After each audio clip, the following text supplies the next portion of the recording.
tous, vous écoutez Cinécast. Salut Thibaut. Salut Guillaume. Cinécast, ce podcast qui chaque semaine vous recommande des films à voir au cinéma, en streaming ou VOD. Aujourd'hui, on vous parle d'un film à rattraper. C'est un rattrapage, ça c'était sorti le 7 janvier sur Netflix. Non, le 7 Bah oui, possible. bah oui. oui. Pourquoi Faut t'as pas mis se de... confondre. Bah, c'est parce que j'ai fait une erreur, c'est pas grave. Ah, c'est le truc du film précédent. Là. Exactement, Bah on a oui, tout bien compris. sûr. Du film d'hier. Film réalisé par Mattson Tomlin, écrit également par Mattson Tomlin. Qui est Mattson Tomlin? On reviendra là-dessus en quelques secondes. Avec Chloé Grace Moretz, Algie Smith et Raúl Castillo. Alors de quoi ça parle ce film de science-fiction? Ça parle d'un monde post-apocalyptique, bien entendu, où il y a une révolte d'androïdes, il y a une jeune femme enceinte et son petit ami qui cherchent forcément à se mettre à l'abri. On n'en sait pas plus. Et je propose que... Je vous en dirai un peu plus quand même. Oui, tu nous en diras un peu plus, mais on Oui. a compris un peu le genre de film. Je suis comme ça, je suis généreux. Moi, s'il faut vous en dire un peu plus, j'en dis un peu plus. Je suis là pas de pour problème. ça. Je propose donc qu'on se regarde un extrait de la bande-annonce. What's up, squirrel? You see Bart? No. We gotta get going, seriously. She won't stop kicking. Come on, babe.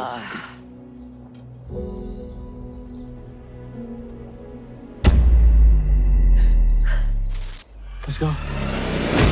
Go! No, go, go, go, don't do that!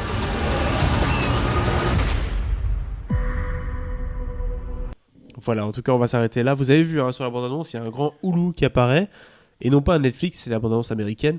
Aux États-Unis, il est distribué par Hulu, qui est une plateforme Disney. De Netflix. De Disney, pardon. Disney, oui. Attention. Oui, justement. Chez nous, c'est Netflix. Un peu bizarre. Voilà. Pourquoi est-ce qu'on n'est pas sur Disney Plus ou sur Star? Allez poser la question au producteur de ce film-ci. Va savoir. Va savoir. Mais la deuxième question, c'est, on l'avait dit en introduction, qui est Mattson Tomlin? A priori inconnu, pas tellement que ça. Hein, c'est, il nous vient de Roumanie, le monsieur. Il nous vient de Roumanie et c'est Ouais. le scénariste de Batman avec Matt Reeves également. Mais The donc, Batman. donc Ouais. c'est lui qui s'y colle, hein, le Batman de Robert Pattinson qui sort cette année-ci. Ils l'ont écrit à deux avec Matt Reeves. Voilà. Donc, écoute, honnêtement, je le savais pas avant que je décide Oui, on a cherché ensemble, qu'on allait on a parler vu de ça, ce on a film. dit hein. bon.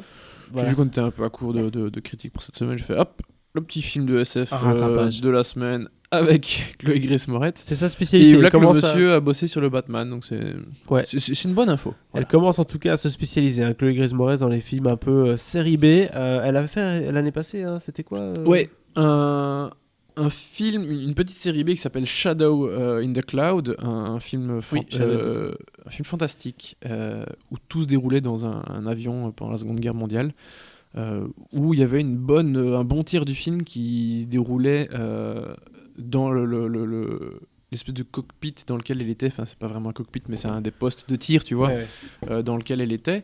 Donc vraiment, c'était un film avec une série B, donc un peu fauché, Mais fantastique, assumé. donc Ouais. quand même avec... voilà, il fallait que ça ait un peu de la gueule. Et franchement, ça tenait vraiment bien la route. Donc oui, voilà, c'est vrai que Chloé Grace Moretz, elle commence un peu à être abonnée à ces séries B, à ces films à plus petit budget, qui ont plus ou moins d'ambition, ça dépend. Mais voilà, et ici, après un film fantastique, voilà qu'on la voit dans un film de science-fiction.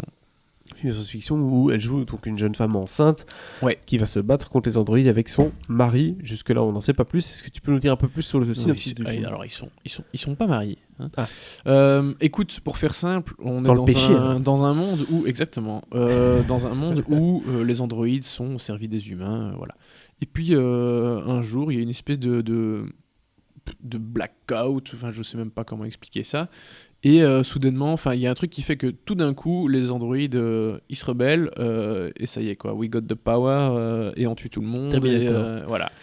Donc, les humains doivent se cacher, et pour se protéger globalement, qu'est-ce qu'ils ont fait? C'est qu'ils ont activé des engins électromagnétiques, enfin, qui ont créé des grandes ondes électromagnétiques qui font que les androïdes ne vont pas dans ces zones-là. Des bombes IEM. Ouais, pratiquement. c'est ça, c'est des EDM. Hein, Oui. et donc forcément dans ces zones, t'évites aussi d'amener ton téléphone portable et ce genre de trucs qui pourraient ramener les autres cocos.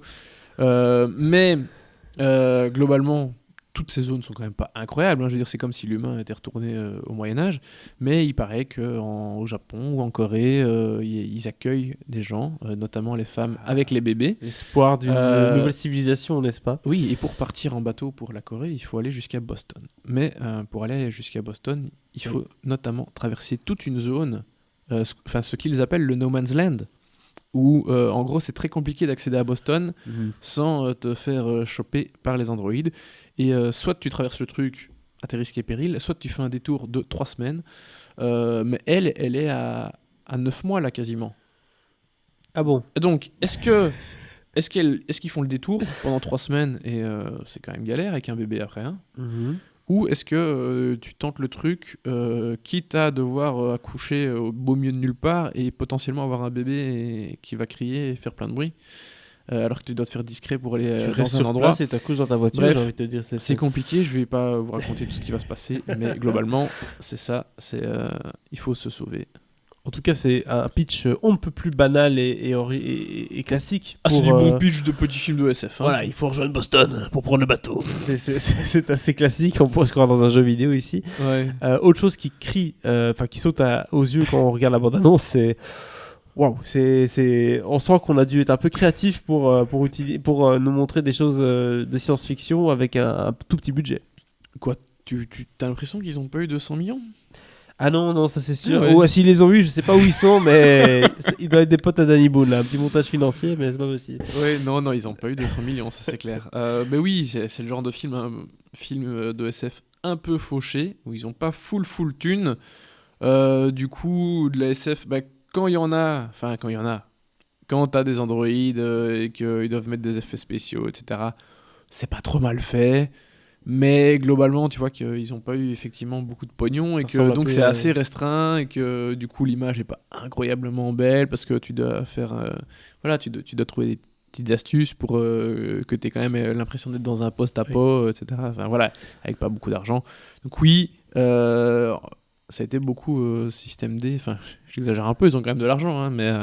Ça ressemble un peu à un show de la CW là, tu vois, les shows genre Arrow, etc. Où c'est ouais, genre de 100 là.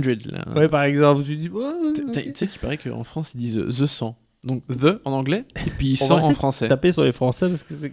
Écoute, quand ils sont bêtes, hein, faut le dire. The 100. Non, The 100, les gars, franchement, désolé. Mais là, tu fais pas des mix de 3 langues dans le même titre. Là. Les 100 alors. Voilà, oui, mais vas-y, Franco, dis les 100, tu vois. C'est ça. Bref, mais oui, il y a ce petit côté un peu. C'est vrai que les séries de SF, quand ils ont pas le budget, ça se sent un peu quoi. Genre Terra Nova, je sais pas si tu te souviens de cette série qui n'a duré qu'une saison, parce qu'ils te foutent des dinos partout. Et du coup, ça coûtait quand même assez cher.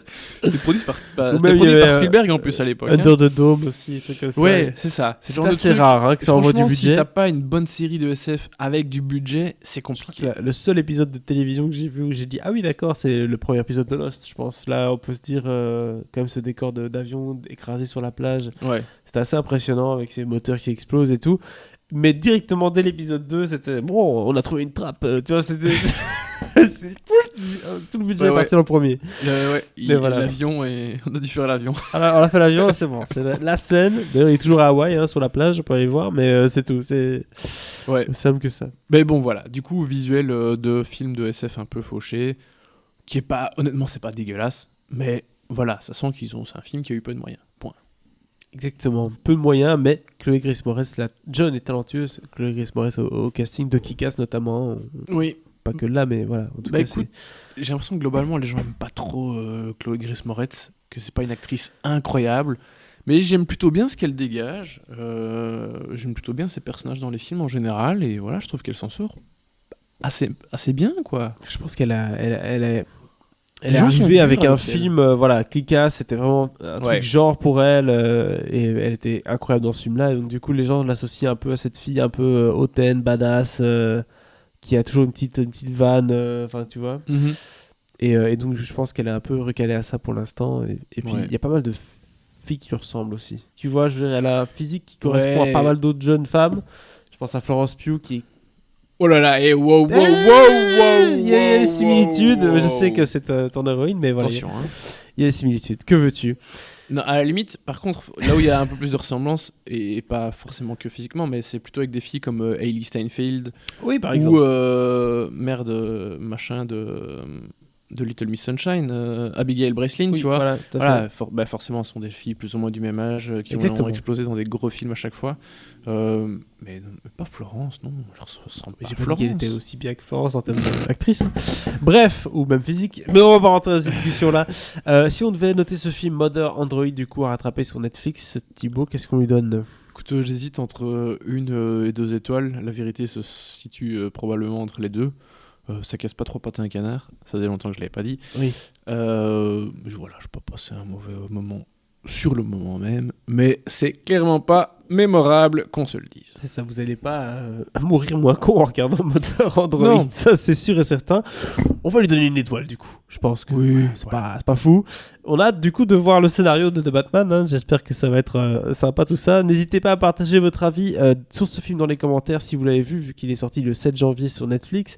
Et si c'est pas déjà fait, abonnez-vous au podcast sur la plateforme de votre choix. À très bientôt pour de nouvelles recommandations.